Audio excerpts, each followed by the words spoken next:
Overseas Pakistani Bloch unity के chairman doctor जुमा खान मरी ने कहा है कि भारत बलोचिस्तान में बुरी तरह नाकाम हो चुका। पाकिस्तान के मुंह तोड़ जवाब से भारत के गुब्बारे से हवा निकल चुकी। डॉक्टर जुमा खान मरी इस वक्त मॉस्को में हमारे नुमाइंदे शाहिद घुमन के साथ मौजूद हैं, उनसे बात करते हैं। जी शाहिद, बताएगा डॉक्टर जुमा मरी ने मजीद क्या कहा? जी, इस वक्त मॉस्को में मेरे साथ मौजूद हैं डॉक्टर जुमा खान मरी, ओवरसीज पाकिस्तान बलोच यूनिटी के चेयरमैन हैं। आज इनसे पूछते हैं कि हालिया जो वाक़यात हुए पाकिस्तान और भारतीय जारियत जो हुई है पाकिस्तान के खिलाफ, उसका पाकिस्तान ने बड़ा मुंह तोड़ जवाब दिया है। इस सारे वाक़े पे डॉक्टर जुमा खान मरी से इनके तासरा सुनते हैं। जी, ये सबको पता है कि इंडिया में इलेक्शन हो रहे हैं और जो कारकर्दगी मोदी हुकूमत ने दिखाई है पिछले 4-5 साल में, तो वो इतना अच्छा नहीं था। इसलिए इनको दोबारा इलेक्शन के लिए कोई ड्रामा बनाना था, वो जो इन्होंने खुद अपने लोगों को मारा और फौरन 2-3 मिनटों के अंदर पाकिस्तान पर इल्ज़ाम लगाए। बस उसके बाद इन्होंने वो एस्केलेशन शुरू कर दी। इमरान खान ने बहुत सही बयान दिया कि भाई जैसा आप करोगे वैसा हम करेंगे, अगर आप एस्केलेशन पर आएंगे हम जवाब देंगे।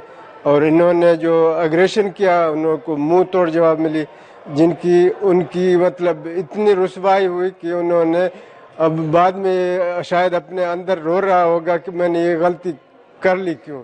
अब जो भी हो गया तो हो गया, अब वो खुद परेशान है और चुप है। उनके अभी आप इंडिया की मीडिया को देखें, उनके जो ख़ास कर सोशल मीडिया को देखें, सब एक्सपोज हो चुका है कि इन्होंने ये पलमा का जो ब्लास्ट हुआ, इन्होंने जो अपने फौजियों को मारा, ये खुद इन्होंने मारे। और जो पाकिस्तान ने बड़ा सही तरीके से रिएक्शन किया, दुनिया ने पाकिस्तान को सहारा। मतलब अब भारत का जो रिएक्शन है ये पाकिस्तान के साथ, वो मुबारकबादों के पैगामात और थोड़ा सा मामला किस तरह आप क्या समझते हैं कि ये कोई हल तलब है या ये अच्छे कामों की तरफ आएगा, पाकिस्तान के साथ अच्छे रिलेशनशिप की तरफ आएगा भारत? जी, जैसे इलेक्शन ख़त्म हो जाते हैं हालात नॉर्मल होंगे। इससे पहले ज़ाहिर है कि उनको अपने अवाम को टेंस रखना है। टेंस रखने के लिए उनके पास और कुछ है नहीं, पाकिस्तान पर इल्ज़ाम लगाओ, ये करो वो करो कि पाकिस्तान ये कर रहा है। दरअसल पाकिस्तान का इसमें कोई हाथ नहीं है। बंदा भी हिंदुस्तानी था, गाड़ी भी हिंदुस्तानी थी, एक्सप्लोसिव भी हिंदुस्तानी थे।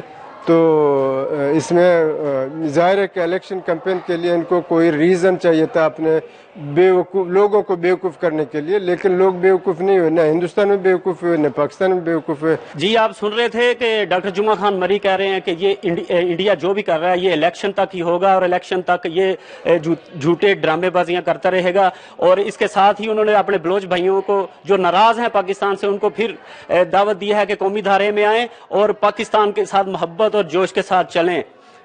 जी।